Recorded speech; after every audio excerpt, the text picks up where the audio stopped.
pa rin ang Team Juliver na may 220 points. Habang ang Kylex naman ay may 170 points. Yes, Guys, for 250 points, we ask the people, nalaman mong may hiwalay na chat group ang friends mo at di ka isinama. Ano ang magiging reaction mo? A, magagalit, kakausapin sila. B, gagawa ka ng new chat group. C, masasaktan, pero isi-secret, di mo na magsasalita.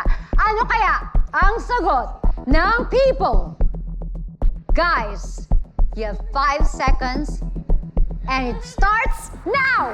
5, 4, 3, 2, 1. Oh my gosh! Dropped everybody! Hindi ko kaya. Ay, grabe na to. Kaya. Team Juliver. Oh my gosh. Masasaktan, pero isi-secret.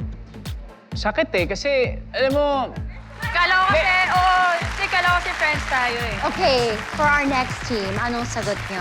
A, magagalit, kakausapin sila. Kasi kung mga kaibigan mo sila, bakit naman ganun? Oo. Pero fake friends sila. And this is coming from two people na hindi confrontational. Oo nga eh. Yes. Actually, pero ako talaga, C talaga. Isi-secret ko lang.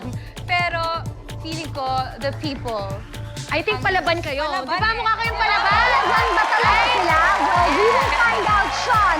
Galit na ba ang ating mga people in the studio? Para sa akin, no, we have to, lagi tayo mga nafa-FOMO tayo. Naku, hindi ako kasali. We have to move from FOMO, fear of missing out, to JOMO, joy of missing out. Eh di kayo na lang, masaya naman ako dito. tama, at least ikaw yung naiba, no? Oo. Ikaw, Janina. Ako, let's be real, as a soft girl, hindi ko mapipigilan na masasaktan talaga ako, di ba? Siyempre kasi friends tayong lahat eh. So bakit may ganong pa secret? So isa-secret ko din yung hurt ko. Sabay ganon. The people have spoken at eto ang sagot ng people. Patok naman. Wow! Letter C!